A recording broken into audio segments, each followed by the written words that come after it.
All right, London is Blue listeners, welcome back. That's right, to another episode of the London is Blue podcast. This one of our very special match preview episodes with Dan and Sam. We had a bit of an issue with our recording software on this one, so just a heads up, we're going to start a little in the middle of Dan's beginning segment of this episode. Pay it no mind. Pretend I was the intro, and that was always the plan. We'll get right into it, though, with Dan talking on Burnley's record at home versus Chelsea. I'm just reading stats. And so it's not a commentator's curse thing. It's just I'm reading what exists. We have not had a loss at Turf Moor since 1983.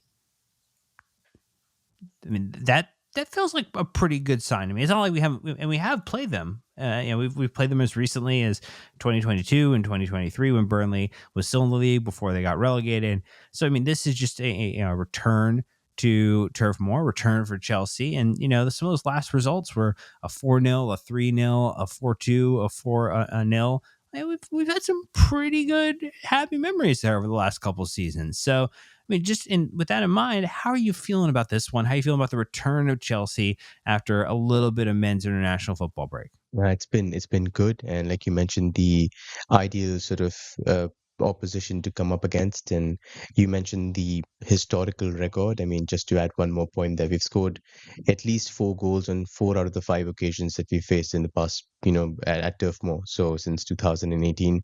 If you remember that wonderful Christian Pulisic hat-trick, so they've been quite generous with their time as well. So here's to hoping, we get one more to notch a really nice hat-trick against them. So I think the record is good. I think the team, the way it's set up, obviously will offer its challenges, but you're coming back from an international break and you want to make some kind of a dent and offer a statement of purpose to everybody else in the PL. Ideal way to get started, in my opinion. Well, then, just for those who don't remember, or it's been a minute since we've had one of these, we get into, in our match previews, we'll take a little bit of a look at what's been going on with Burnley, how their performances have been, if there's any key injuries or players that you should be aware of that they're not going to be available. We'll get a little bit into the style of Scott Parker's style of football. He's back. Getting involved here in the Premier League. And then we'll take a look at, what are some of those weaknesses? What are some of those strengths that they have? We'll flip the script. We'll look at what are the challenges or things that Maresca is going to have to solve for or address.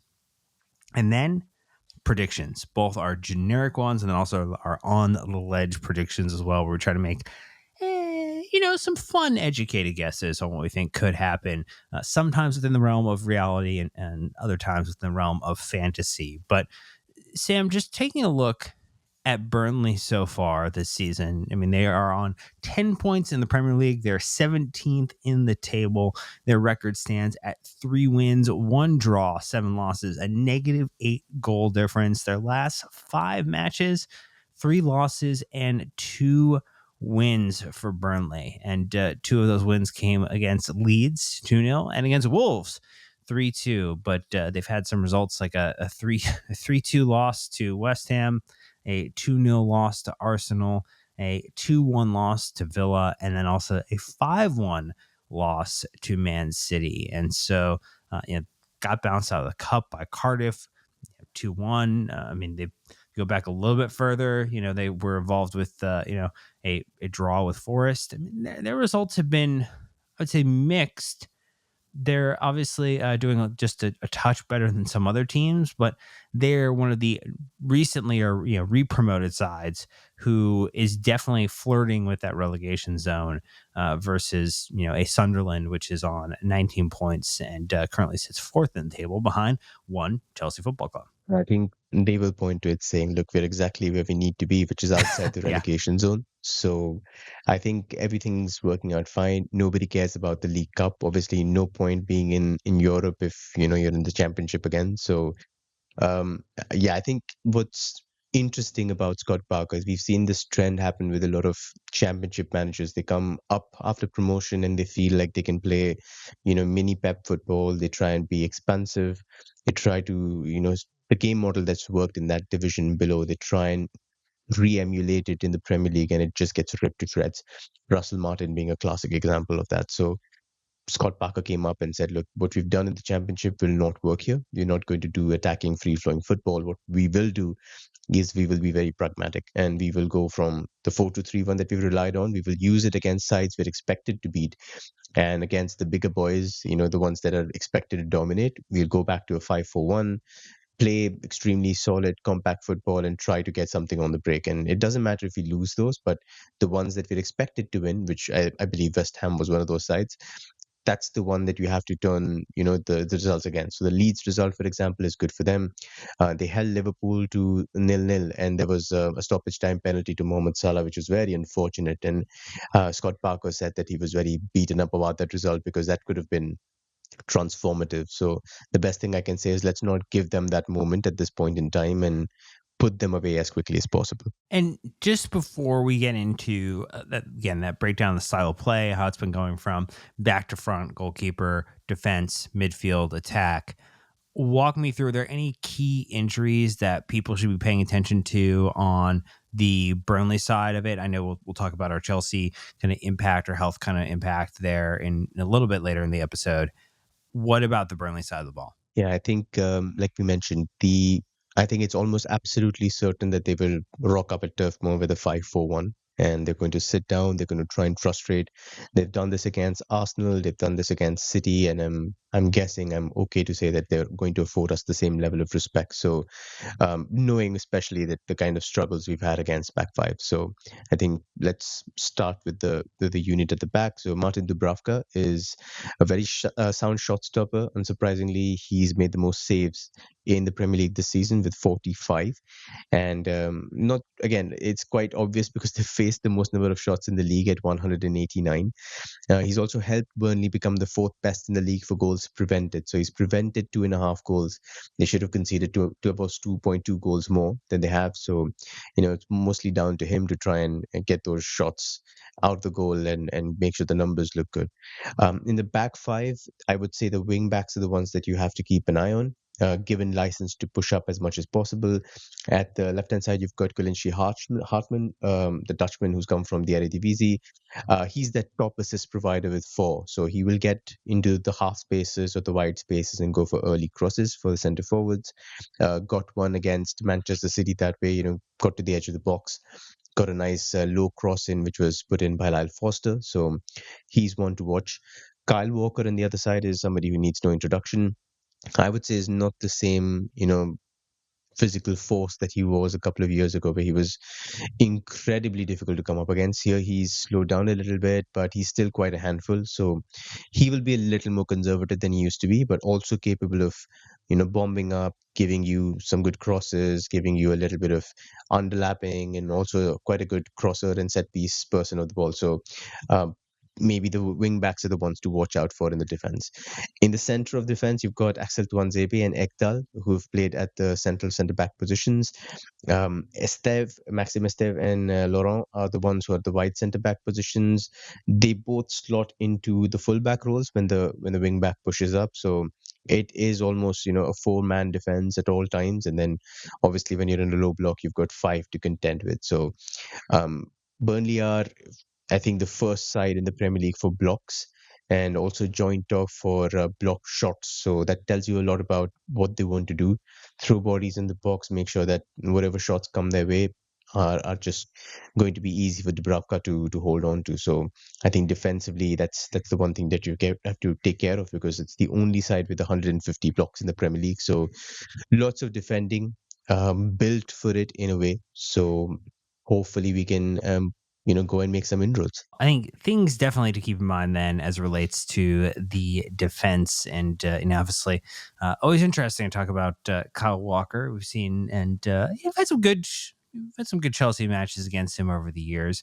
What about midfield and attack? I mean, I think just moving forward up the pitch. I mean, this, again, we know it's a team that, has found some goals, 14 goals across all of its games, though some of those goals have not necessarily come against the best opposition, to be fair, in the Premier League. So, what are you thinking about those, and what have you learned from your analysis there? Yeah, I think we'll definitely move on to, going from defense to maybe the center of the park, which I believe could be quite crucial to our chances in terms of getting a result.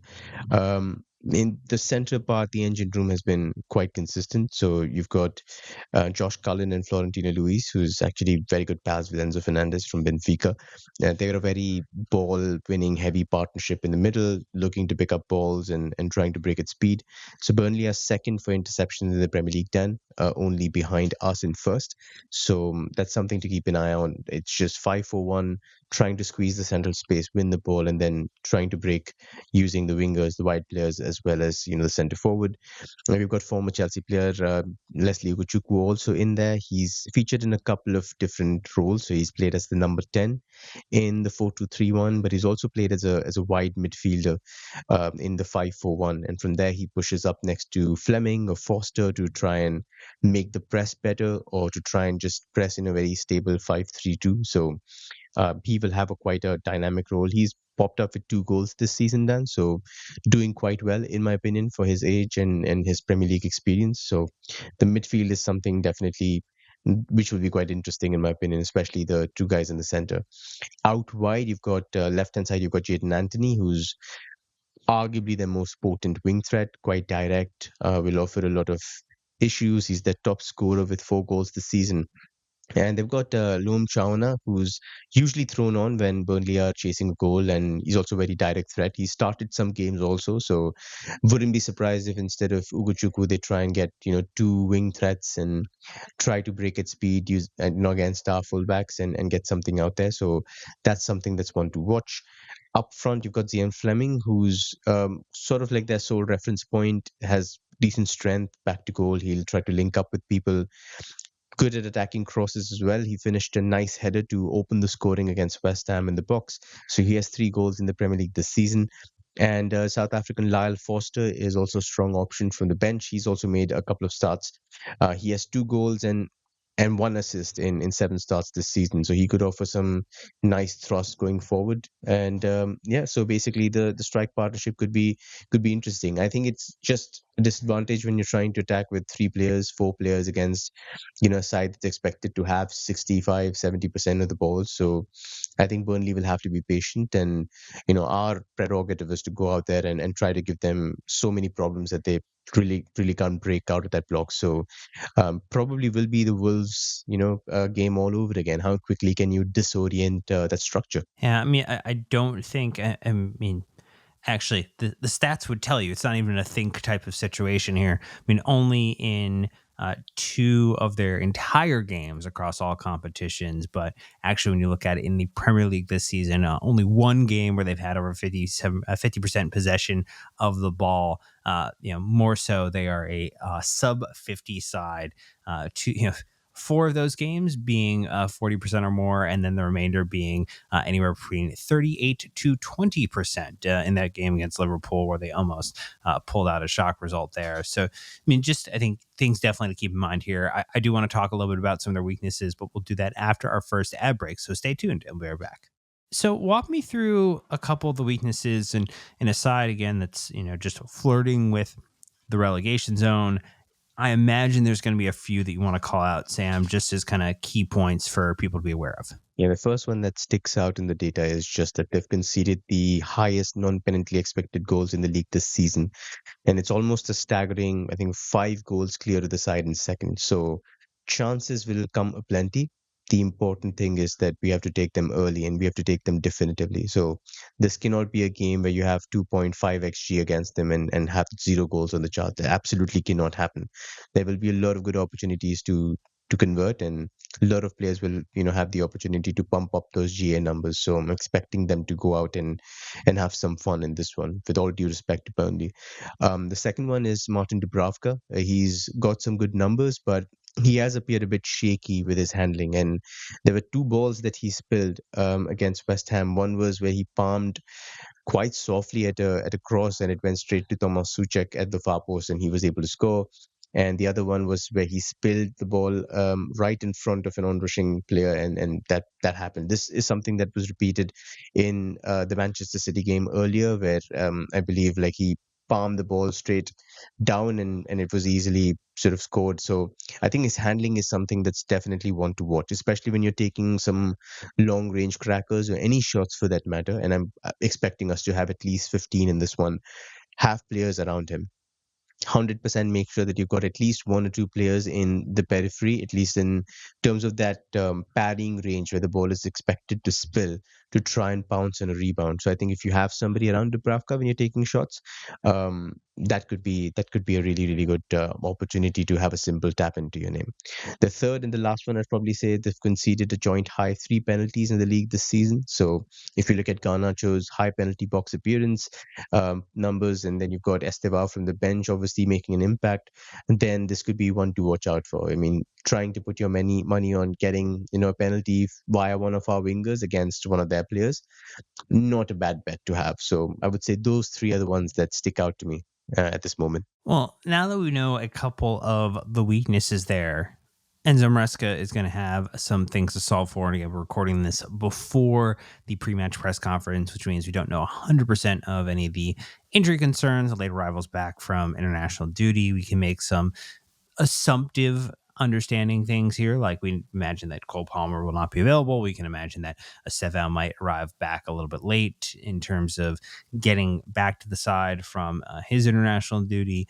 What are the questions that you think, Sam, that Maresca is pondering? And if you give me those, I will try to come up with an answer that, maybe he'll like. We'll see. Well, I mean, let's just start with, the Wolves game, because I think this was arguably one of our best performances against the back five and obviously managerless, but still like quite encouraging in terms of coming up against that line. And I would love to hear your thoughts on what takeaways would you get from that game and maybe apply to a Burnley side that's probably going to set up the same way. Ooh, that is I think, important thing to consider. Again, I mean, that was, to the point you made, a very strong result for our Chelsea team. Again, a 3-0 result, which, after the 4-3 against them in the League Cup was a very nice kind of turn of form. Was one of our, in our last couple matches, one of the two that, in terms of our last 5, that we had and kept a clean sheet the majority of the match.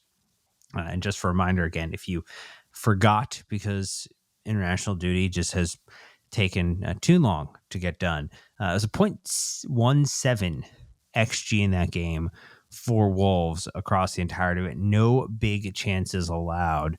And yeah, I think to your point, there's a lot we can take from that. I would imagine if he can get away with it, I don't think he's going to do much to alter the starting lineup and the starting 11 for this game.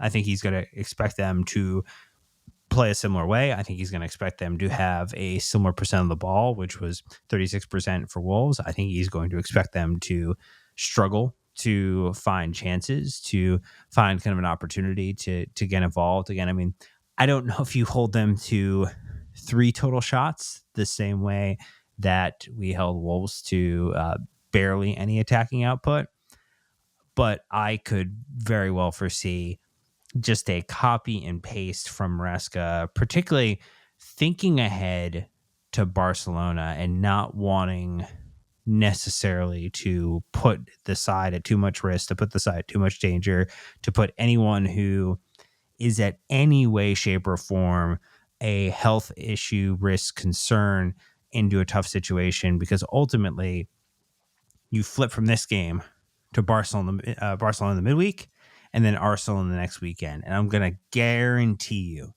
that whatever Enzo Maresca is saying, he might be looking a little bit past Burnley for the next 2 out of the 3 matches here that we're about to play, because this one just feels like the amuse-bouche for what becomes a true tasting menu of challenges for Chelsea. That's definitely a really, really good way to look at the game, to be honest. I think the numbers were obviously stand out when you look at the data and 0 big chances, like you mentioned, and the shots that we obviously did not concede against a side that's had a fair few decent of them. So I think that's definitely, if you can pre-emulate that here, then I don't give Burnley an absolute chance to get anything of this game. But what I really liked in that particular last game was just the fact that you had some really good off ball outlets for the first time. Obviously Liam Delap getting back into fitness, and then you had Alejandro Garnacho making those kind of runs that he's notorious for, giving his wing back, giving his centre back all kinds of trouble making those runs. So I think having those two guys there stretching the line, making sure that even without the ball, you're keeping them on their toes and giving them a lot to contend with, I think that made a massive, massive difference against Wolves. So I would say if Maresca is looking at something, he should be looking to start both Delap and Garnacho. Obviously, both have had some nice time to recuperate in the international break, probably a little sharper, probably had a few more minutes in their legs in terms of getting on the training pitch and getting sharper. So that's definitely something that I'm looking very closely at. The second one that I'd like to ask you is, we know that Estevao had a really, really good international window. Superb, he's continued his form now. So 5 goals in 5 national team games for him, starts for him under Carlo Ancelotti. So what are your opinions in terms of, do you consider him as a starting option, or are you going the safe Maresca way and saying we're going to bring you on from the bench because, he's used to playing every 3 days, every 4 days. And if you can bring Moises Caicedo back and, throw him right into the Yeah. mix after the international break, do you want to do that with Estevao, or is it, still young, still getting used to it, and we'll be careful? I think he's going to want to be careful just because, and again, I think he is going to have an eye to the midweek here, and it's not as if Barcelona are not necessarily kind of considering their competition as well, in terms of they're not necessarily playing the top sides in La Liga over the next little bit here. I mean, they're playing Athletic Club, who are currently in seventh, and I think they're playing Alaves in kind of the match after us as well too, currently in 10th. So ultimately, like they're able to take a little bit of a look, an easier look around versus ours, where we're taking a look at the league leaders and one of the better teams, both in Spain and then also in Europe this season. So I think this would be a moment where he'd like to have as many minutes as he could from Estefao in what is available.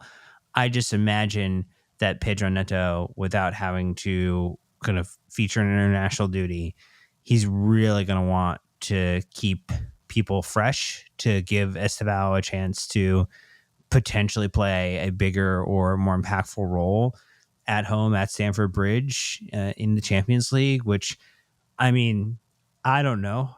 He's having a real fun time scoring in European matches. So if I'm Mresca, if I'm looking at like the space that I'm getting in some of those, European competitions, and I can get a little bit more of that, I don't need to necessarily play him against, a more physical, a more kind of break it down type of side. Yes, you might get him for 20, 30 minutes if Chelsea are struggling in any way, shape, or form. But if I'm Mresca, I'm potentially seeing if I can just keep a little bit of that Estevao magic and bring him in for the match against Barcelona. Yeah, I think that's absolutely something that I would agree with, because Lamine Yamal might not be there for the Barcelona game, so you need one wizard to be there and enthrall people on that stage. So it has to be Estevao. So I'm looking forward to that. I think his role as an impact sub has definitely worked so far. So eventually he'll work on to a starting position, but right now at this point in time, he's doing superbly well. Obviously, Burnley have conceded 6 goals, which is far more than any other 15 to 20-minute window across any 90-minute mark. So I think that'll also maybe factor into Maresca's thinking, saying, let's give him a run out after the 60-minute mark and see what damage he can do. And I will bet on a lot of damage. So that's definitely for the questions. Let's move on to the predictions, on the ledge predictions, as well as the score predictions. Dan, I'll let you go first and have a crack at it. What have you got for me? Well, on my birthday day game, that, look, I really would have preferred a different game, something a little bit more exciting. But hopefully it's exciting in the fact that Chelsea are just absolutely dominant in their performance here. I think, and I'm going to put it back in the fact that, of these matches, Burnley has scored, outside of the Arsenal game, in every one of their last 6 games. I mean, they have not necessarily gone without scoring in many of their matches here. I mean, there was obviously the game against we have to go back to like club friendlies to find an opportunity to kind of point to them as like they didn't do a good job scoring here. I'm gonna say It's a 3-1 Chelsea win. And I don't have the on the ledge yet. So I'm going to get your score prediction first. I'll let you have an on the ledge, and then I'll flip back with an on the ledge. Yeah, fair enough. I think I'll go for a 4-0, to be honest. I'm looking at this to Ooh, be quite a love it. breakout thrashing. Yeah, 4-0 at Turf Moor. So I will go historically what the record says, and I will bet on 3 or 4, but I will go with 4 because, you've got the chance to get very close to Arsenal before, they play. So I will say there will be motivation. There will be a few fresh legs after the international break. So let's go with that. My on the ledge is that one of our players scores from Dubravka dropping the ball after a save. I think he parries it straight into the path of somebody, and there's a rebound or a tap in that's scored from a save. So that's my on the ledge prediction. What about yours? Oh, that's a good one. So it has not happened often in his, necessarily his Premier League career. If you kind of go back even to like last season, for Manchester United, he has a couple of games, but 84 shots across all his matches last season. One Garnacho, he had 4 matches where he had more than 5 shots. I think Garnacho is going to score again, and I think he's going to have 5 or more shots in this game. I think he's going to find purchase. I think he's going to find opportunity. I think he's buoyed by his chances and his desire to be a critical part of the Argentinian squad for the World Cup. I think he's going to want to impress over the next little bit here. He's finding his space and his place in this Chelsea team. We're all rooting for him. We're all behind him. I think it's a +5 shot game and a goal for Garnacho in this one. That's actually a very sound prediction. He's been quite on fire with his shooting. So, if he gets to play 90 minutes here, I think you're definitely on track to see something happen from Garnacho. We've also talked about, the penalties and everything that Burnley have conceded there. So, 1 each from each of their players. I think 2 from the right hand side of midfield. So it'll be quite interesting whether Garnacho is able to get something out of those things. So yeah, I think that's a sound prediction to make, to be honest, that I'm probably waiting and hoping that we can swell up our goal difference a little bit and build a foundation for games to come, because obviously you need momentum heading into Arsenal. And now that you've come out of the international break, Gabriel could be out until January.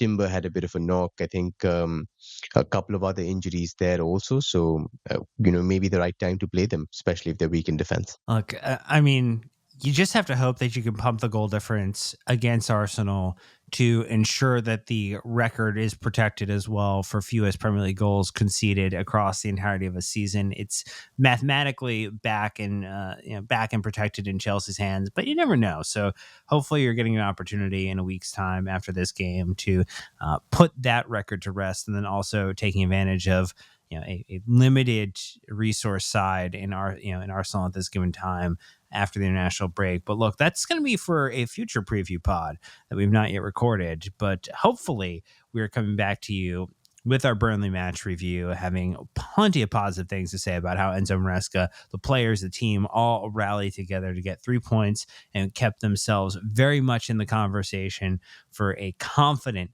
top 4 finish in the league, potentially putting the pressure on Arsenal in this one. And look, we've got a Barcelona preview that we're going to have to get your way too, but that's going to do this one. So don't forget ways to support the podcast. You can leave 5-star reviews on Apple Podcasts and Spotify. That's always appreciated. You can get involved and go to YouTube. You can hit the bell icon to get notified. You can subscribe to the channel. You can like and comment on the videos too. That's always appreciated. Say welcome back after the international break in the comments. We'd love to know that you had a good international break with the men's team being unavailable for the last couple weeks here. Don't forget, you can sign up for our free weekly newsletter, the London is Blue Dispatch, written by our good friend Sam. And you can involve in our Discord community in a free or paid capacity. But that's going to do it for this one. So thank you so much for listening. Until next time, Chelsea fans, you know what to do. Keep blue flag flying high.